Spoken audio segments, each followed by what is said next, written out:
Good morning. Happy Thursday. It's time for Crossing Broadcast, your favorite Philly sports podcast. And as I said on Tuesday, if it's not yet, it sure as shit should be, or at least it will be soon. And I thought, hey, it's Thursday, time for a guest. And as you probably have seen on social, Mike Garafolo interview with Kinker coming up at the end of the show. It'll be coming up a little bit later. And that's good stuff. All about the NFL offseason, about the Eagles, a lot of stuff. Local ties, all great stuff. But before we get there, I'm bringing in a guy who I've had on another show before, and I might have on another show at some point down the road. A guy that you like to hear, and a guy that now has been gracing the airwaves with the dulcet tones of his voice, and that's none other than Brodes. How you doing, fella? What's up, dude? What's going on? I can't wait. We got a lot to discuss here. I don't know if you wanted to kick things off with Sting's final match or how we wanted to approach this.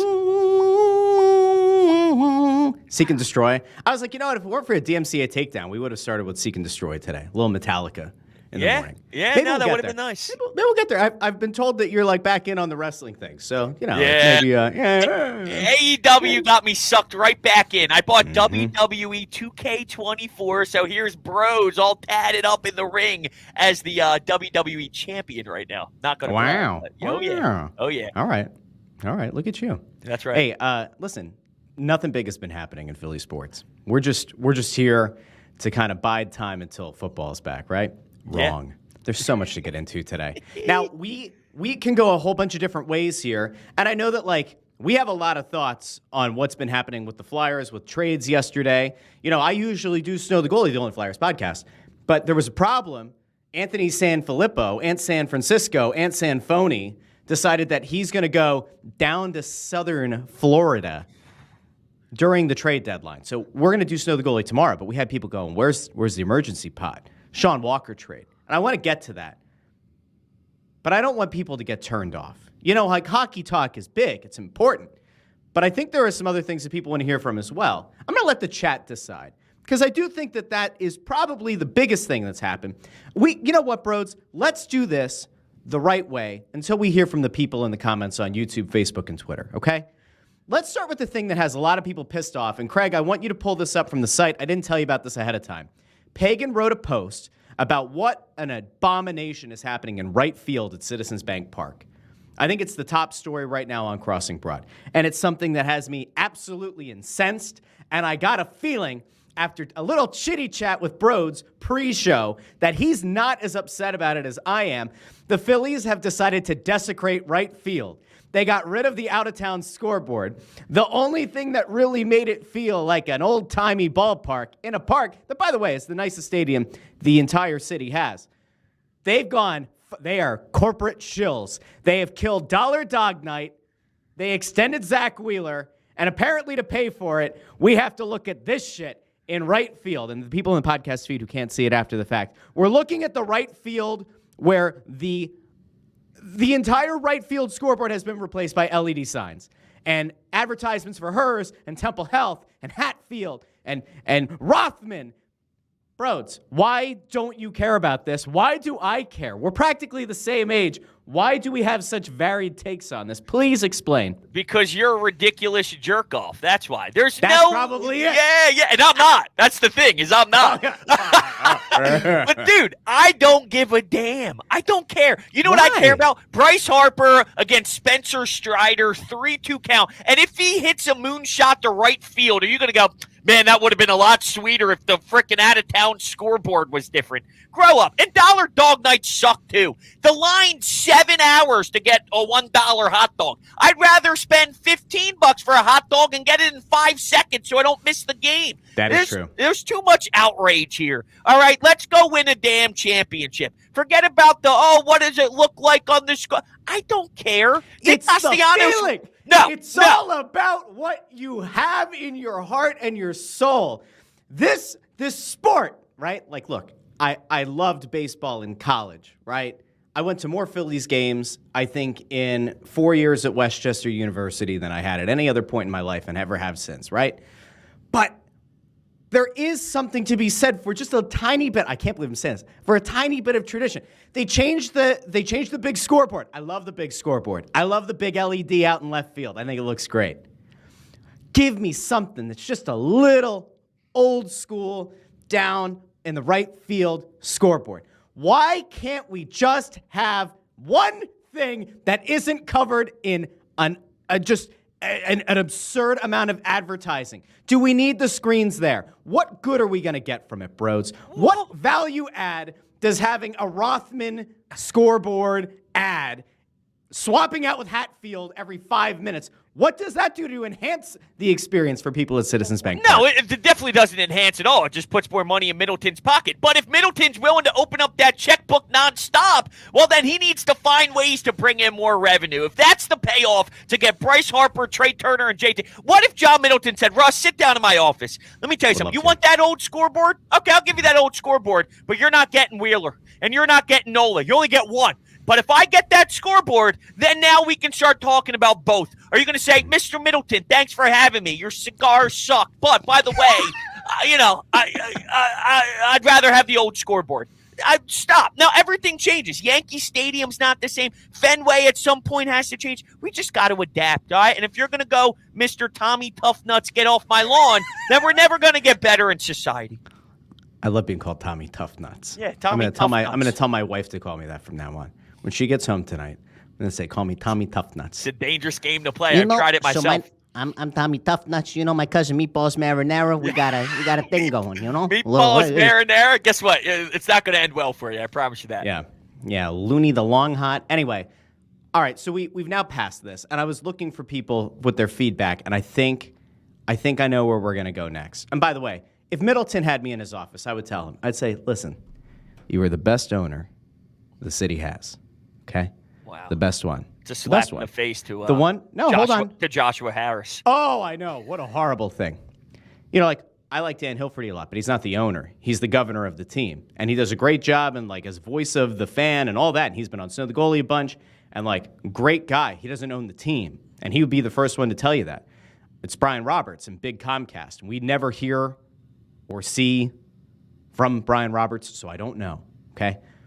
However, Middleton is the one who puts the money up. Middleton is the one who puts his money where his mouth is. And, like, in a sport that doesn't have a cap, he continues to be willing to spend more and more. Now, do I think that they're going to want to go? I was listening to Crossed Up yesterday with Ant Sanfoni and Big Bet Bob Wankel, and they were talking about the luxury tax, about the third tax tier, right? If you go after, like, a Montgomery. And, like, listen, if the idea here is you do have to do some of this stuff because you have to get a return, and there are better ways to bring in actual revenue, and it does improve the team, then fine. It's okay. I just look at it like I always thought that was one kind of cool homage to the past, and that's it. All right, so there we got a little bit of a dissenting view here. It looks like the people in the comments, you know, they don't care. Ian Johnson said that he doesn't care if Middleton puts a scoreboard on his front lawn if he signs Snell or Montgomery in a few days. I don't know why he thinks that it's a slap in the face to Lurie. Lurie's not a good owner. Lurie meddles. No, see, Lurie meddles. He may. He meddles. And he's got blinders. And he's got blinders on for the guy that builds the team, who built a flawed roster, who continues to. I agree. There are some issues there. But Jeffrey Lurie still is a good owner. So you're not wrong with some of the things you're saying. I'm not saying he's a bad one. I'm just saying he's not the best one. Fair, but I think it's easier in baseball to get out of the way than it is in football, because what owner in football truly gets out of the way? You got Carolina's guy throwing beer and water on people. Jerry Jones is nonstop, but you're right. I mean, he is blinded by Howie. Howie has him brainwashed and all that stuff. He's not perfect. Not perfect. This is good. Now, see, I don't know where your frame of reference is on the Union, though. So, like, if you don't have much of one, it's okay. So Tyler DeMuro. And I always do this for the podcast people because they can't see. They probably, maybe they can see. Maybe they can't. But when they're listening, the visual's not there. So who's worse, Sugarman or Josh Harris? Sugarman, 50 times over, 100 times a Sunday. Anybody who hates Josh Harris or is like, this guy's a jackass because he owns teams in other markets and, like, they hate that, or they think he's an asshole because he wants to build a downtown arena, he at least spends money and he's at least willing to, like, have some vision. Jay Sugarman is maybe the worst owner, and not just MLS, but in all of sports. Can Kevin Durant step in here or what? Durant bought a minority share of the team, a minority stake a few years ago, and there would be nothing better than him taking a larger chunk or them bringing in additional investors. Sugarman has this, I mean, it's a beautiful stadium. Subaru Park is beautiful. Yeah, it's in Chester, which isn't great. They've had all these like failed attempts, and like Kincaid, I'm sure, like is probably like, I think he's getting surgery today on his flap. Seriously. And I'm thinking that like he's probably going in and out of anesthesia right now, listening to the show, like talking about all the different mayors who have let things down. But like they have this beautiful park. They have arguably the best front office exec in Ernst Tanner, who finds guys in like the 4th division of like Swedish soccer. They come in and they're all-stars. They are like the ultimate money ball. Sugarman is in a top market and in a top soccer market and a top sports market and does not spend money. I know it's because he doesn't have it, but didn't spend the money. And so that sucks. And if you actually are invested in the union, you care about the union, you know how much you hate Jay Sugarman and his lack of willingness to open up whatever checkbook he actually has. It seems that way. He is the worst. Like he's by far like there. You could go. All right, so let's rank this out real quick. All right, so you're going to give me the top 5, and you're just going to agree with me that Sugarman's at the bottom. Okay. So I say Middleton is number 1. I guess Lurie's number 2. Brian Roberts, who we never hear from, is number 3, because at least he gives them resources and money. And then Josh Harris is number 4, and Jay Sugarman's 15. Yeah, so like where do you want get behind that? You're fine with the Yeah, top I can get 2? behind that. I mean, if you want to flip-flop Laurie and Middleton, I got no problem. I think they're almost toe-and-toe right now. They both do great things for sure. The Joshua Harris thing, I always get backlash for because while I do think it's an advantage if you are like Middleton, you could feel the connection, throwing baseballs. That's obviously better than the alternative. And when you buy a division rival of the football team, when you own the basketball team, it's very bizarre for sure. But, you know, from a Camden facility level to a, hey, I'm firing Brett Brown, but I'm still going to pay him. Here's Doc Rivers. Hey, I'm firing Doc Nickner. Like, he is willing to, I know, it's frustrating. I'm with you. But, you know, Embiid gets paid. Ben gets paid. Tobias gets paid. He's giving you the assets you need to succeed. He doesn't have that relationship with the fan base, but from a, we need to be competitive and we need the assets to be competitive, he does give you that for whatever it's worth. So, that's you know, he brings in Daryl Morey, who was a big name at the time. Say what you want about what he's done here, but getting him, the moment he got let go from Houston and he was available, the whole entire basketball world was, whoa, everybody you got to go get him, you know? So he's willing to do that. That is, it actually, those 4, so pretty good 4 owners outside of the union, that is. Pretty good 4 owners to have in a city. It could be significantly worse. But real quick on the union. It could be worse. Go ahead. Here's my take on the union that we don't really talk about a lot, and I'm even one Some of them. A-block union talk. Listen to this. That was the worst loss of all the teams that were fighting in a championship, or the Phillies against the Arizona Diamondbacks, NLCS. That collapse, was that 2022, 2021, whatever? Yeah, that was 22. They had an extra. They were down a man. That was the same night they lost to that the Phillies lost to the Astros. Yeah, Game 6. Yeah, it was the same day. They were in extra time, dude, and with a minute left, or no, I think it was actually past stoppage time. They let Gareth Bale come in. Gross. Mbaizo lost him. Gross. Horrific. All-time bad. Arguably the worst loss in Philadelphia sports. I mean, it's that bad of a loss. Now, it won't hit the same, obviously, but that was gross. If people gave as much of a shit about the union as they do the other teams, the city would have been on fire. Oh my! Night. It was horrific. Although it did end up being on fire because the Phillies ended up losing the same night to the Astros. Yeah, but you know what? Here's the thing about that series is, yes, say what you want about Jose Alvarado coming in, Zach Wheeler, this and that. The Astros were better. I mean, at the end of the day, the Astros were better than the Phillies. Last year, I thought the Phillies were the best team left and could have beat the Rangers in 7. That's why it hurts more. But I'm not saying it's easy to walk. You got to maximize those opportunities because you never know when you're going to get back. But at the end of the day, I thought the Astros were a better team. So I was sad and upset, but it wasn't a colossal failure. Last year for the Phillies was. But that Union team, that was a colossal That was bad. failure. That was really bad. It was. Now, in fairness, and that year, you could have made a case between the two teams that they were pretty equally matched. But I'm not sure about who they played. But there's your big difference, though. Like I was saying about the money thing. Like Gareth Bale was brought in, and like he was at the end of his career, but like he was still relative to MLS, he was still very elite, right? And so like they were a star-studded team. Like they individually they were better. The collective sum of the parts was also better, but the Union actually had a chance. Like it was good. All right, we've now somehow gotten off on the Union. We talked about the scoreboard. Can we really quickly, I just wanted to get your thoughts here. on Jason Kelce being gone, about his retirement. But more than anything, I want to get your reaction to how people have reacted about Jason Kelce moving on, because I've been a little bit thrown off. I think that I talked about this on Tuesday, but I do think that a lot of people felt like they connected with him on a human level, and that there was like something kind of about that likability and the relatability that he brought to the table. And a lot of that was because of his podcast and was just because of him being a man of the people, going down to Jersey and bartending and all that. But the way that people were, like, they were crushed, they were emotionally crushed. It was like they lost a member of their family, or like their family pet died or something. Like, people were genuinely like in tears on your station over on WIP. Yeah, they were crying. Like, they were crying. Yeah. Are you surprised? Do you think that this is normal behavior? Like, where do you land? Normal behavior. See, the thing is, I'm going to use John Ritchie as the example because, I'm sure there were fans that cried, but it feels to me, and I'm just speculating, but he played the game and it hit different because he knows what it's like to put that uniform on. He knows what it's like to play and what it means to someone who got to play at that level. So I think he's got a very unique perspective compared to, someone who's a family of four and he's a father and he loves football and didn't play at that level and all. So I think it does vary depending on who you're talking about.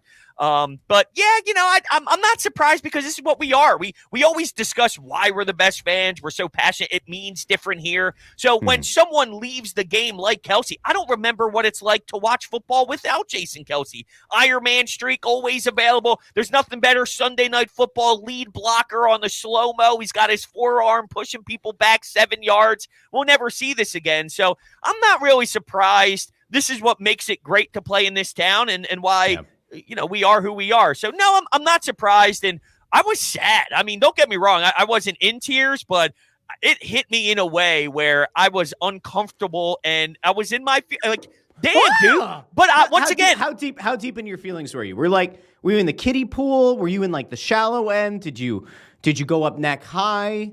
I say did you shallow find yourself end at the bottom of the 8-foot section. Like, did you have to have swimmies? Shallow. Like, where were you? Shallow end, but here's why, though. Once again, it relates back to I remember what it was like when I hung up the skates for the last time, and I knew that this was the last time I was going to play college hockey. So knowing that, it brought me back to that time of just knowing what that pain is like, but I was also excited for the next step, and he has a lot of things laid out, ready to roll, I'm sure, media, this and that, so, things are going, but it goes back to relating that moment the last time I walked out of the locker room, and I know how crushing it is, so it's a horrible feeling that you never want anybody to go through, and that's why I felt the way that I did.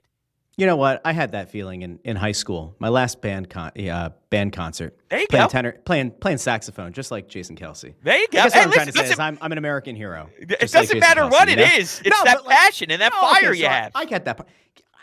Listen, I think that when you have a personal connection, like when you've actually had a personal interaction with the guy, as like I saw some of those clips going around on social were from the station, like I think that's a totally different thing. I think that when you've actually met the person, you've had that connection, you've had that interaction, to me, like you are more than beyond. Listen, as a fan, you have your right to feel however you want. But I think that's like a little bit different. I think that if you've just kind of like sat back and you're like, I love this man for what he did for my team playing center for the last decade. Like, that's great, but like, I don't know if we're crying about it. But again, he did a great job. And like, this is all part of that transition that I think he's been executing masterfully into the media space by doing the podcast with his brother. And like, I see a bunch of people in the comments also saying that like the documentary on Amazon was a big part of it because it opened up so much of his life. And I can tell you this, I didn't watch it. Wow. And a big part of why I didn't watch it is because I like to still somehow remain relatively objective. And now that he's retired, I'm going to watch it. Like my mother-in-law said to me, she's like, you have to watch this movie. She's like, Jason Kelce's wife and my wife have a very similar affect. She's like, you will, it'll blow your mind. I'm like, okay, well, I trust you. When he retires, I'll watch it. So now it's like on the watch list. And now you have a very small child, so I think you probably get this, but like there ain't a lot of TV watching in this house. Now, I have 4, right? I have 4 small kids, 2 of whom just got back, and for the first time in their lives actually followed instructions. I told them when I dropped them off at the bus stop this morning, Dad's going to be doing a show when you get back. Is one a pianist, by the way? He was trying to play Carol of the Bells this morning. Okay. And he just he was doing the Bluey theme song, right? Good luck. Yep. And then he Good luck with transitioned into doing Carol of the Bells. Gets And he was stuck trying in to your figure head. it out. Got a good ear for music. My wife's a music teacher. I did, the music as well. The music. But he's like I got playing a story for you at after like this, but 3x go ahead. speed, like a psycho. And like he couldn't get it because he won't slow down. And then he did it. And he was so proud of himself. I'm like, all right, cool. But he did it at like 3x speed. How old is he? 8. Oh, nice. So Ain't my gonna be done. brother's a pianist. He works on Bourbon Street, and he dual piano bar. That's what he does. So I grew up in the whole How about that? on the Wow. music side. Yeah, he does the whole Okay. thing, dude. Okay. He's got guitar, yarmulke. He does the whole thing. The whole thing. He does it all. A proverbial music man. Dude, but the problem is when I was he does Barry Manilow. Dude, so here I am. Cabana. I'm 7 trying to play GameCube in the basement, right? Just Raw versus SmackDown, and I'm going nuts with my boys. We're trying to play GameCube. Here he is singing Coca-Cabana. And I'm like, dude, what are we doing here? I mean, you shouldn't be, you're 10. You shouldn't be singing Barry Manilow. Lesnar. Her name was Lola. She was a showgirl. This doesn't line up. Exactly. This doesn't work. That's good. That's good stuff. That's so All right, I love man. it. That's Ford so is on it. Ford has at least one small kid. Like if you're a parent and you haven't watched Bluey yet, it's a good show. We're getting Miss Rachel in the mix now. So I've never done the Miss Rachel thing. I know a lot of people like speak highly of it. I have not gone that route. We're very limited in like the amount of TV that we do in this house too with the kids. So it's like I see people like, let my kids watch, YouTube for 5 hours because it, helps me get through it. I'm like, I don't know what we're doing here. I'm no not judgment. there yet. No, I'm judgment. not there. I'm the judgmental type at the restaurant. I definitely am. I'm the guy who listen, I was a teacher, right? So I get the whole, there are kids on the spectrum that it helps. There are kids with different disorders and such that that is helpful. And to those families, tip of the cap, you're saints for being able to get through your day to day, right? However, there are a lot of fucking lazy parents out there who just put their kid on an iPad at dinner. And I guess it's so that they can interact with their spouse. But you know what we do? Fuck, I'm like an old man. I had the scoreboard thing and I have this. You know what we do when we go to breakfast? Our kids make games with the little jelly things, like stacking. Who can stack the highest? Same thing with little creamers, right? I feel like an old ass man, but I'm like, you can't be so screen dependent. That's a problem. I agree. Now my baby, she's 2.5 months, so we're not into that predicament yet. But no doubt I'm not. Listen, in about 10 months, I'm gonna check in. Yeah, I see how you're doing with it. I say it now. No iPad. Big over the ear headphones, and it's just like, oh my god. Again, kids with different things where it's like a necessity or whatever. Totally, big disclaimer, and I get it to some extent. Fine. All right, let's get into something else. Yeah, because this is why people are here. Although we keep adding people. I don't know if you're watching the number. The number keeps going up. The more off the rails we get. Oh, you can't see it. I can't. We started the show at about 300. We're up to 792 right now. So something. People are happy about something here. They're I don't know. They're just enjoying. They're enjoying this. See, enjoying this. Oh, I got you. You see that? The roads to Brodes. Yeah. Ian didn't say that, but I just did. All right. That was my hashtag for the wedding. Actually, it was Roadie to Brody. I wanted Road to Brodes, and she said no. But Road to Brodes is solid. Road to Brodes is pretty good. Yeah, that's good stuff. We've now crossed 800. Good for us. Hey, look at us. All right, take a second. We've talked Phillies. We somehow got off on Union. We talked about the parenting thing. And now Jason Kelce. Are we allowed? Can we ask the people? Can we talk about the biggest sham going on in the city right now? Can we talk about the thing that we were sold on as being a good thing that has very clearly turned out to be a disastrous one and one that I've been very outspoken about? Can we get there now? Is it okay? Yes. Tobias Harris fucking sucks. Tobias Harris is an absolute embarrassment. You thought I was going Flyers. I did. I was going Flyers. I really did. Tobias Harris is the biggest embarrassment in the history of Sixers basketball. I sat through years of watching Xander Blue. I watched Hollis Thompson. I've watched some bad basketball. I watched Eddie Jordan run the Princeton offense. Tobias Harris was being relied upon with Tyrese Maxey, God love him, out with a concussion. And we wish him the best because he's maybe the best, most positive human being in Philadelphia sports right now. You're without Joel Embiid. Tobias Harris is getting paid almost $40 million. He scored, was it 8 points last night in a loss to Memphis? Was it 8? I think it was 8 points. Yeah, 3 of 12, I believe. 3-12. He can't make The money to ultimate save his grift, life. dude. The ultimate grift. Well, here's where I'll push back. You say it's the biggest embarrassment in Sixers. We did just go off the Ben Simmons experience. All right, now listen. Here's my take on Tobias. I'm the long leash guy with him. I've been protecting him for a while, saying he's playing bad basketball. He's not a bad basketball player. But now is enough. I mean, this is. I've reached a break point where if I break, there's probably no one left in the city kind of thing. You can't lose them. You had a double-digit lead against Memphis. You don't even have there's John Morant, this, and they don't have guard play. It's just a bunch of wings. And you lose that game when you have a double-digit lead in the fourth. And here's another thing. Even if you're not scoring, for whatever reason you're in a slump, and I'm not telling you he's got to be the best facilitator in the world, but can we see a night where he grabs 9 rebounds, 10 rebounds, and gives you 7?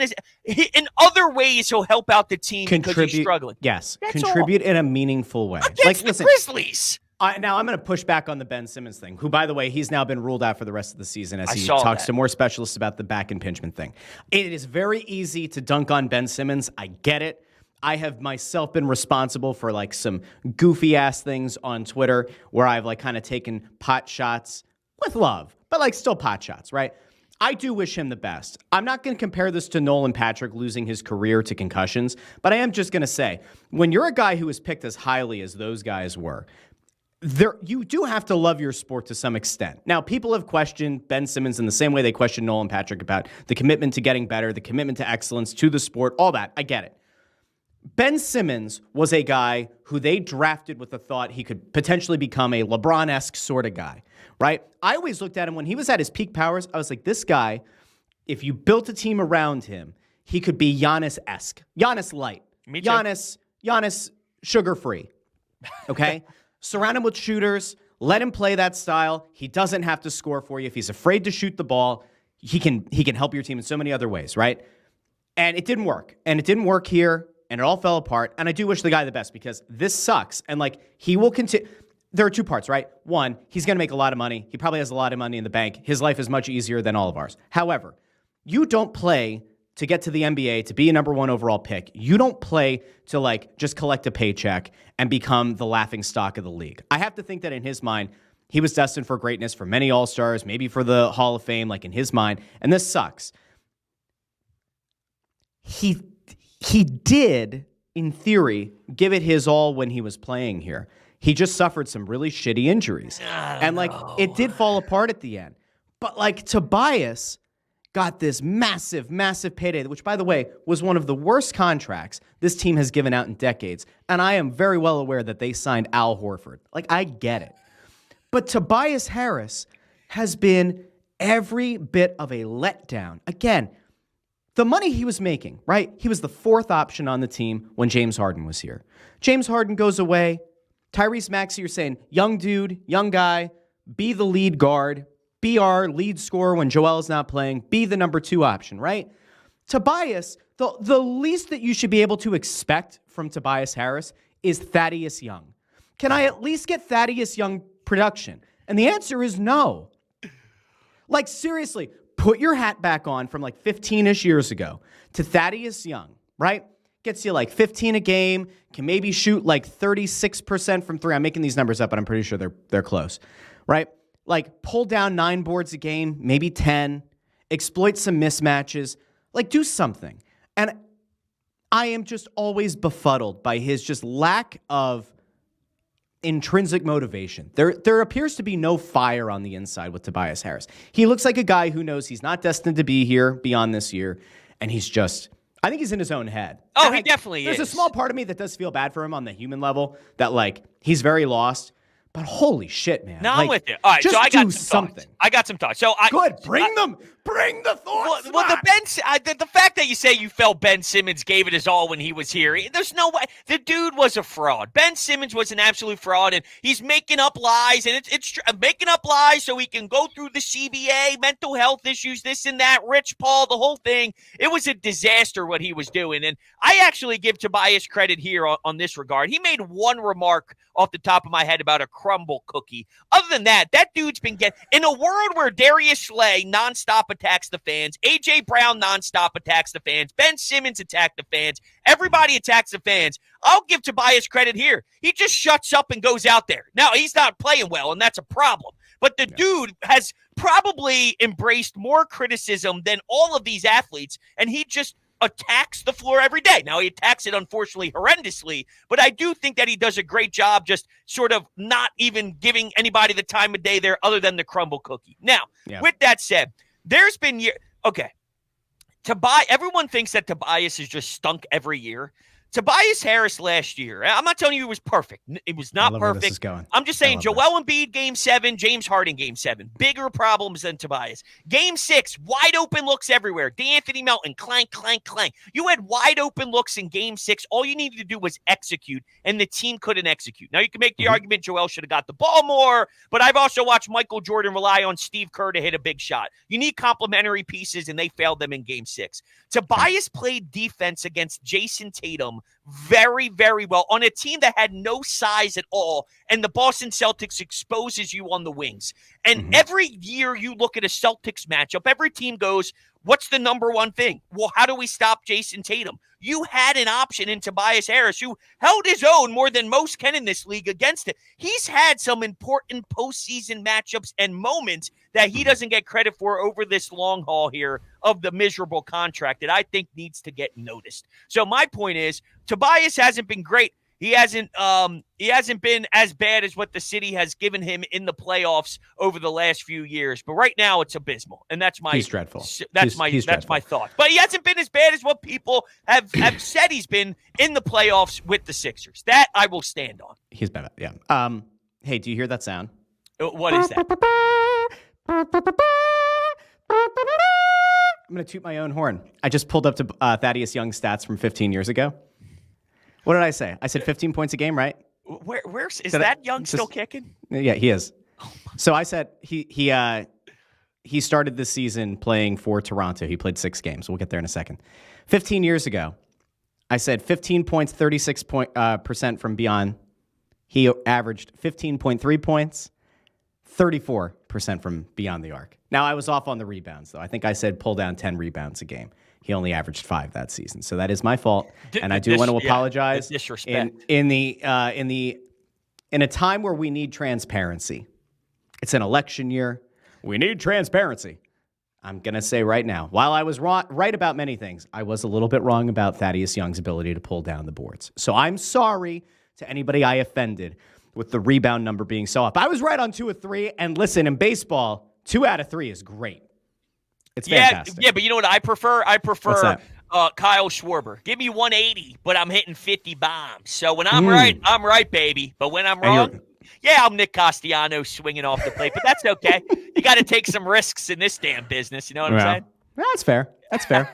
All right, so Tobias thinks. We got that. All right, now I'm going to test the audience out there. We're at 936 people that I can see here in the studio. We've gotten closer to 1,000. I was wondering if we'd get there. I'm afraid if we go to the next topic, we're going to lose. So I'm up against it here. I don't have a Nielsen, meter here, all right? But I'm looking at, we're almost at 950. I almost want to waste the time here so we don't lose people because I'm afraid. All right, we're going to do it. We're going to do it because this is a Philly sports show and we're not just playing the hits. We are going to talk about something that is a big story in the city of Philadelphia. Okay? Because it's something that it really does have a lot of relevance this week. And I think that's really important to note. We're not just doing this because it's in the essence of, or in fairness of just kind of spreading it out. We are going to talk about this. The Flyers have a trade deadline coming up on Friday. They have it tomorrow, 3:00. And I came on this show Tuesday, and I called out the fact that this team said rebuild, rebuild, rebuild. And the only thing that we had been told, the only thing that looked like was trending in the right direction is that they were going to make one deal and they might be a third party on one trade. And I said on Tuesday, if that's what ultimately happens, that is a failure. That is not what a rebuild is supposed to be, especially with guys, multiple guys, who are about to become unrestricted free agents. And I said it on this show, and I said we're going to give them a couple of days. We'll be back on Tuesday. We'll talk about it, and we'll extend that little bit of a grace period.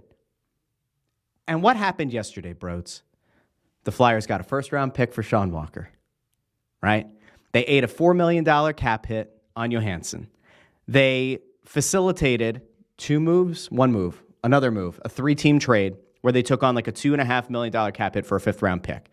And I guess what I'm just trying to say is, you're welcome. I am officially the catalyst to Philadelphia sports. Because before I called out the Flyers on Crossing Broadcast, everyone's favorite Philadelphia sports podcast on Tuesday, they weren't doing anything. They hadn't done anything. What we had heard was, Sean Walker wants $5 million plus a year. We know that Nick Seeler wanted close to $4 million a year. That's what had been going around. I come on here and I say this thing, and obviously this is a joke. I come on here and I call it out. Boom. They make deals. So let's get into it really quick. Sean Walker's a guy who in the offseason was acquired as like part of the Provorov deal. 3 teams, right? He comes in from LA. No one has any expectations for Sean Walker. Danny Briere flipped him for a first-round pick, and not in 2024 in what is being kind of panned as like a meh draft, but a 2025 first-round pick that's top 10 protected, and if somehow the wheels really, really fall off, then it'll convey to 2026. It won't. They'll get it next year. Right. Are you ready to build the Danny Briere statue?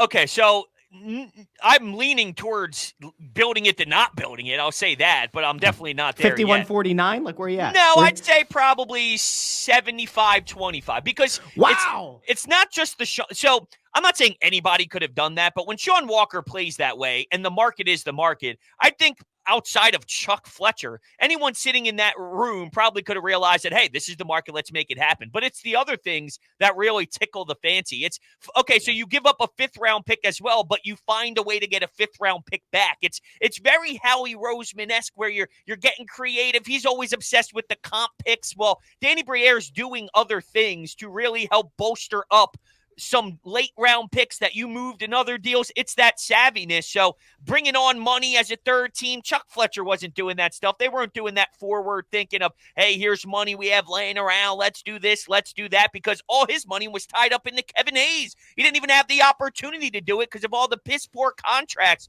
he was sending around town with JVR and this and that. The whole thing was a mess. So I think it's those other key things outside of just the first-round pick in return that makes me excited for Danny. But the Nick Seeler one opens up a different door.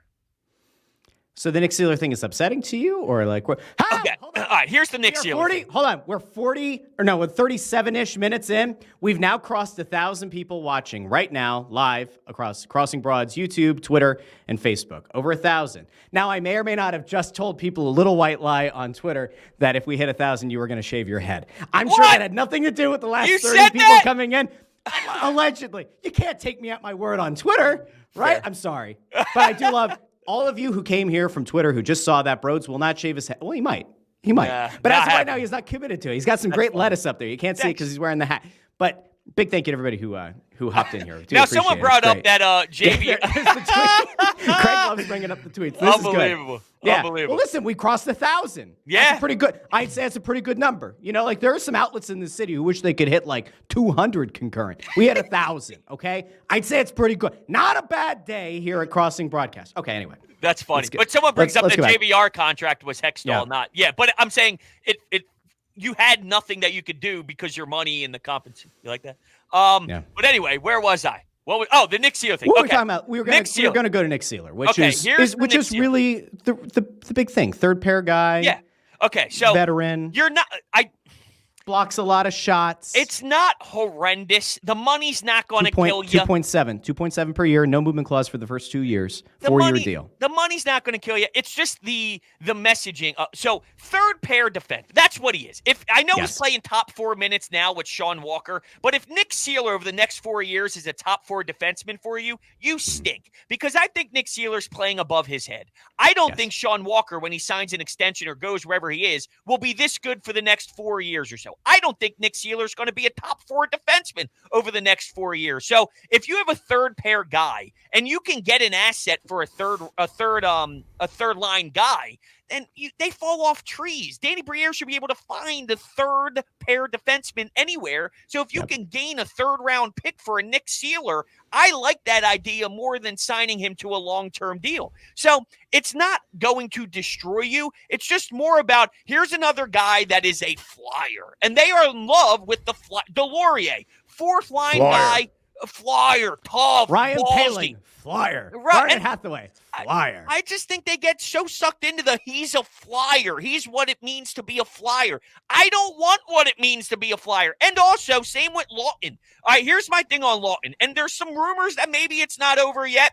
In what world? It's not over. I try to do it right this time around. Get your brother in here. All right. No, we're doing. I was going to do the Creed voice. No. That's you good could stuff. You could do the Creed voice. That's good anyway, stuff. Continue. But no, it's not. That was intentionally not. All right, go ahead. So can I ask you a question? Do you think Scott Lawton, as a hockey player, I'm not talking about the intangibles, do you think Scott Lawton lived up to a 1st round tag? No. Hockey-wise? No, not at all. No, in what world in sports are you ever given an opportunity to get a 1st round pick for a 1st round pick that didn't work out?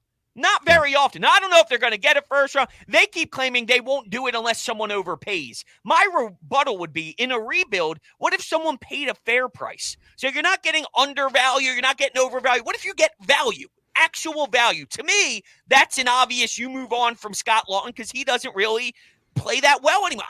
Sure, a couple shorthanded goals here and there. That nice one-timer, that was cool. But at the end of the day, I'm done with the Scott Lawton thing. I don't care that he has an A on his chest. I want asset. You sell off. So I wanted Lawton, Seeler, and Walker all gone at the deadline, and I got one. So it's not the most egregious thing ever. One so far. One so far. It's not egregious, but I don't love it.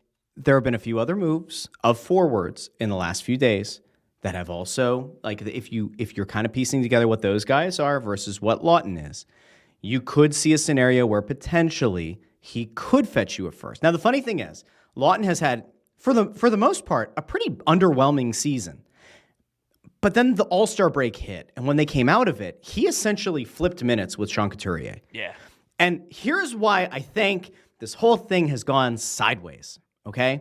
And like why I think we're not seeing the full breadth of what a rebuild is supposed to be, or like what a team that's supposed to sell at the deadline and has talked about selling at the deadline since the very beginning and since the offseason. I think the big reason is John Tortorella. Now, I'm not saying that it's a bad thing, but I think that in this case, you have a coach that wants to make the playoffs because every coach wants to make the playoffs. Every coach has an ego. His is maybe a little bit bigger than some other ones, but like every coach wants to make the playoffs. Guys want to make the playoffs. Nobody wants to be told we're tanking or we're going to lose. Jonesy goes on WIP, a week ago or whatever, and like kind of tongue in cheek says, well, we told the guys in the locker room that it's all BS that we're rebuilding, right? Of course you're going to say that, right? Because the idea is you're telling these guys, go out, bust your ass, and like see what happens, right? You're not telling these guys like we want you to go out and lose, all right? So it's a little bit different. But like Tortorella is coaching like every game matters. Like it's a team that came into the season with expectations of doing something, of contending in some way. And I think that they've gotten a little bit infatuated with this idea of the playoffs. They've seen the bright lights and they are attracted to it like a fly. And listen, they are too far down the road now to potentially like sell off some parts and really like try to bottom out. They're nowhere close to it. It doesn't make any sense. It sends all the wrong messages. However, they, I think, made a mistake by going after it the way that they have. And I think what you've seen, and you could probably speak to this as well as a guy who played in college, Sean Couturier missed 2 seasons with back injuries, significant back injuries that may have cost him his career. And this coach rode him into the ground. I mean, he was riding Couturier for the first 3-4 months of the season. And it wasn't until February that his minutes really started to tick down, and they've gone down even further since March. And I am concerned about that because here's your captain. He didn't get a single shift in overtime the other night. Here's your captain, the guy that, you said is the embodiment of what it is to be a Flyer, what it is to be a Flyers captain, and he's playing fewer minutes now. And the guy that you've replaced him with is a guy who, in theory, you should be looking to trade in Scott Lawton because Ryan Poehling gives you everything that Scott Lawton does, or many of the same things.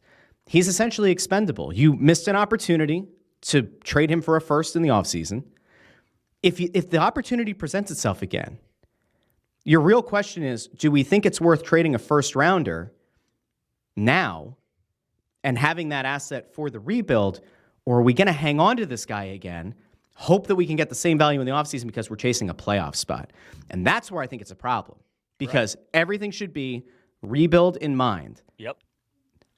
But that doesn't appear to be what is happening here. No, it doesn't. And it is a tough balance. By no means do I think this is easy. And I wasn't rooting for them to fail all year long. I did want them to be in this position. I just hope that they handled this position a little bit differently, because I do find value in Owen Tippett showing up to the rink every day, knowing the Islanders are on their ass. Or, look, the Devils ended up firing their head coach. They're a mess. But, I want them to know what it's like with pressure. Tyson Forster, hey, there's 20 games left. You need to make a playoff spot, and you're battling for that final Metropolitan gig. I need you to know. And then he scores the one goal, then has a penalty shot right after. That stuff's important to me. I prefer that compared to going to the rink and saying, hey, we're going to get our asses kicked 6-2 and win 15 games, like a Buffalo Sabres run a few years ago, is nonstop garbage. So I prefer this for sure, but it is a tough balance. And you keep hearing the rebuttal. Well, who would play minutes if you traded Mark Hey, Stahl? lift up the hat. I just want to make sure that you're not bald under there, because that's usually Ant Sanfoni. I know. Who's by the way, going to replace him? This is when he goes Don Vito mode. Remember Don Vito? Viva La Bam? Bam Margera's uncle? Yeah, Viva Don La Vito? Bam. That's Ant sometimes when he gets really worked up about who's going to play the minutes? Who's going to play them? Who's going to be your third pair defenseman? Who's going to play second pair minutes? I don't care. It's a rebuild. Bring up it's a rebuild. Is it Ginning or Ginning? How do you pronounce the kid up in the minors? Yeah, either way, it's like GIF and GIF. But listen, that's the thing. It's a rebuild. It's supposed to be a rebuild. Addard. I'm not saying throw Ronnie Addard and Ginning in and throw in Zamula every night and do that. I'm not saying that. But if you can't in the next 2 years, and this is the whole thing with Sean Walker, which is why I think it's a good idea that they moved him. It's a good thing that they moved him. If you can't develop a guy or sign a guy in the next 2 or 3 years before Mishkov comes over and you're ready to flip the switch, if you can't do that and identify that guy, that's a significant problem. Yeah. The thing I had about Sealer was, when the rumor was Sealer was looking for $4 million a year, I said, I'm sorry, but intangibles or not, you can't do that, because if you can't find a guy who could play on your third pair or develop that guy, then that says more about your organization, your ability to develop players. That's a significant issue. Yep. Sealer, I actually think they have eyes to having Sealer do some second pair minutes. I could totally see a scenario where they say, we want, when he's healthy, maybe this year or maybe going into next year, that they'll want to make him the safety blanket for Cam York. And maybe that's where they'll go. I do think that they're going to still look to move Ristolainen in the offseason. That's they're great. going to have to retain salary, right? That's great. You'll have Sanheim and Drysdale together. You might put York with Sealer. I don't know what the third pair is going to look like. I was talking Mark to Stahl someone obviously who knows a little bit in the works, if you will, and says don't be surprised if Shabbat comes here from Ottawa in the offseason. So could you have Shabbat and Drysdale?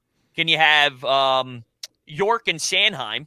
And then I don't know if Andre's ready, you know what I'm saying? But you have Sealer in there. I mean, that would be a nice top four, though. If York and Sanheim's your second pair and you have Drysdale, if he's able to stay healthy, that's a solid top four. Now, let me ask you this, though, because when Nick Sealer, people were saying to me, would you rather have Nick Sealer on this contract or a third-round pick that might not hit, right? And my rebuttal is, it's their job to find a third rounder, right? I'm not saying it's easy. You can give me the percentages on, first round hits actually 50%, this and that. Yeah, but I can give you Adam Fox, Gensel, Grizzlick, Tyson Berry, Chris Letang. There's third rounder. Johnny Gaudreau, fourth round pick. If I can't judge them on picking third or fourth round picks, then I can't have an opinion on any draft picks. And that's unfair to me because they get paid a lot of money to find this talent. Yeah, I would say what I would like to do is get Nick Sealer off because you can find a third pair defenseman anywhere, get a third round pick, and then I demand you to find one of these guys I just mentioned because that's your job. Is that a crazy take?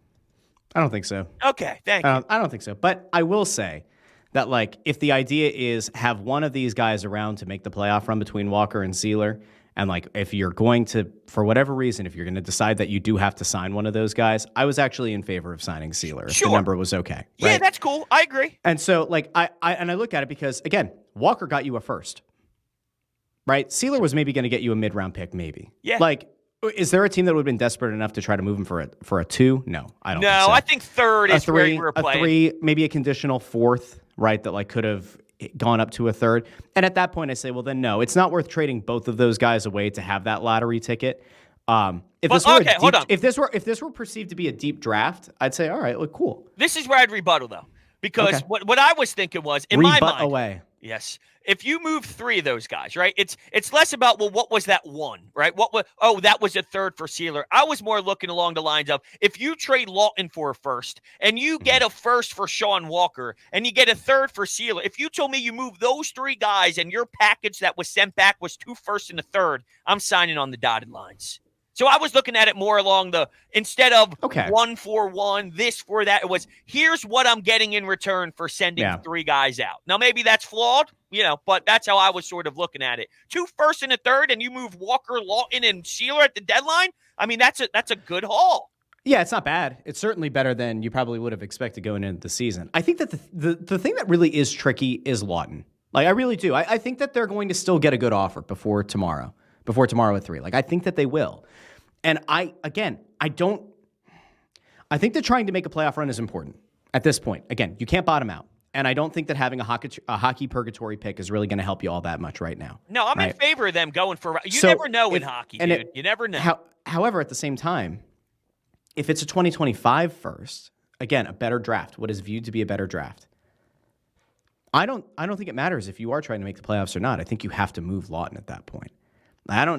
You very rarely, and I think you said this before, but like you very rarely get the chance to like kind of right a wrong, like to kind of fix a mistake. Like you don't get a mulligan. And this is their second time getting that swing at Lawton is the second mulligan. And by the way, like there were some teams interested last year at the deadline. Right. So now not for a first, but like still interesting. And then the whole offseason and then I think it was a first last year. That's what I'm saying. In the summer it was. I don't think at the deadline last year it was. Mid-season. Okay. I think it was the second. But like the other thing is, are you happy to move Lawton for a second and a reclamation project like Owen Tippett became, right? Like where you say, hey, this guy is a change of scenery guy. Yes. I think so because, again, you know what Lawton's ceiling is. You know what his timeline is. You know what he's going to make, all these things. You have Paling doing the same thing, right? And again, you think that if you really are trying to rebuild and scout elite talent and acquire elite talent, all that, at some point, you do have to make the uncomfortable decision. And Tortorella said it before. You can't fall in love with a guy coming up on the deadline. And I am a little bit worried that they have. We'll see. If the best they get offered is a second, and that's it for Lawton, they're not going to make that move. No. If they get offered a first and they turn it down, I'd be pissed.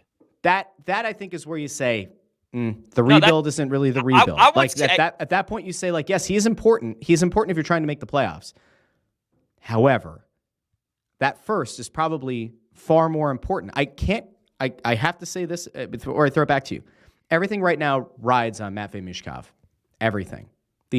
Because of the way that you're going after it this year, everything right now lands on Mishkov. If he doesn't come over, or if he comes over and he isn't the guy that you think he's going to be, you're screwed. Yeah. There is no safety net. Gauthier, even though he was a bit of a diva, allegedly, like there was a thought that he maybe had elite skill at something, right? He's a stud. And so you don't have that now. Drysdale's a nice player, very good player for them so far.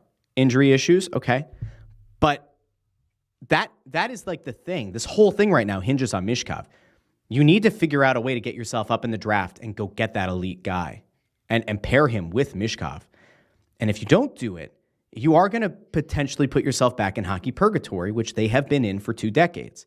So that's my concern. That's where that's fair. It all comes from a good place. Sure. You know? No, that's all fair. And yeah, I'm with you. I think Drysdale is probably a 2. I don't think he's a stud number 1 D-man, but he's only 21 years old or so. I mean, but you're right. The injuries are there. He's a good player. Don't get me wrong, but Cutter Gauthier is like leading NCAA in score. I still watch BC all the time because I do enjoy Boston College with or without him. And dude, it's like, come on, this kid's a stud. I think he's legit. But anyway, what I was going to say on the Scott Lawton thing is I'd go as far as saying if they were offered a first-round pick and didn't do that deal, I would not be afraid to label that organizational malpractice. Like there dude, we go. A first round one of my draft favorite pick phrases for Scott Lawton, and you're saying no. That's a problem. I mean, that's a problem. I don't care that he has a letter on his chest when Torts isn't willing to give out a seat. Like, I'm sorry. I need to get back a first round pick in return for Lawton if it's on the table. If you decline that would be organizational malpractice to me.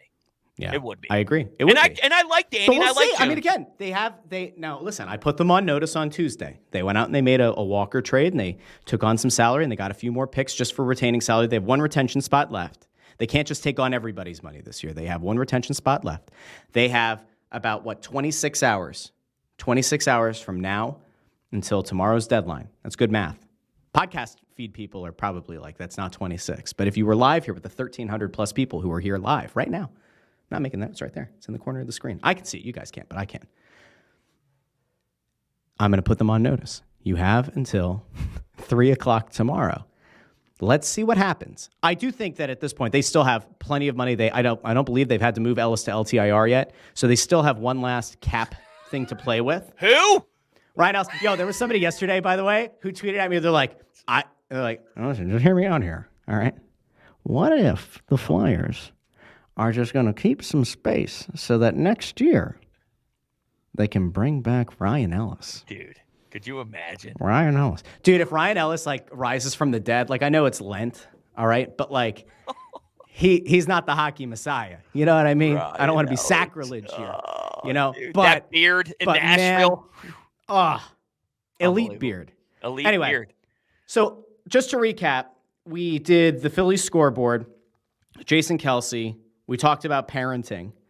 We talked about Tobias Harris being a fraud. Union. The Union. Oh, that's right. We got off on the Union thing, and we did the Flyers. Now, I'm sure that there's somebody out there who wants us to talk about the Wings. We're not talking about the Wings today. We're not. Sorry. Apologies to the Wings. Barry Manilow. Barry Manilow came up, too. You're right. This, I think, was a good show. And you know what's nice about it, Brodes? We could always do it again. That's right. We did not get to Sting's last match, which means at some point, I'm going to get you over on It's Just Wrestling, everybody's 10th favorite pro wrestling podcast. Available on YouTube and wherever you get your podcasts. It's got the teal and the pink logo. I'm going to get you on there. We're going to talk about Sting's last match and how AEW's kind of recaptured your imagination. Because that's what this is all about if you're a pro wrestling fan. You got WrestleMania coming to Philly. You got AEW bringing the feeling back. Mercedes Moné is going to show up next week. The former Sasha Banks. Big deal. All right? A lot to talk about over there. But in the meantime, we talked our Philly sports. And how do you take things to another level when you get to the end of this? You don't let the wind out of the sails, Brodes. You keep it going. And this is where I say thank you to you. Oh. Where do the people follow you? Oh, well, YouTube, Twitter, Brodes Media. That's it. I love it. I wasn't prepared for that. Brodes Media, Brodes 81. Find me anywhere. My brain went down two paths. Yeah, it's okay. The way that you don't take wind out of the sails is by following up a very strong first act. You can even say a strong second act. And now, Kregel's behind the glass. We're going to throw this to an interview that Kevin Kincaid did with Mike Garafolo. Do you know that man has over 500,000 followers on that Twitter.com, X.com? Wow. Local ties. They're going to get into the NFL offseason, about Jason Kelce, all kinds of great stuff. So once Craig has that pulled up, you and I are going to peace out. I'll be back on Monday. Craig, I don't know if you have the overlay. I could probably pull it up too. But Monday's show, keep an eye on social. Monday is the launch of North Carolina online sports betting. It's going to be probably the craziest day I've had with work since the Super Bowl, maybe even more so. There's a chance that it'll be a Tuesday show next week as well. All right? I'm going to probably tell you right now it'll be Tuesday. But keep an eye on social media, and I'll let you people know. Kregels, do you have it ready? He's giving me the thumbs up. Brodes, thanks for coming on the show. A big thank you to the over 1,300 people who joined us live. That's a nice number. That's a nice number. You're damn right it is. Everybody have a great rest of your week. Have a great weekend. Here's Kinker and Mike Garafolo.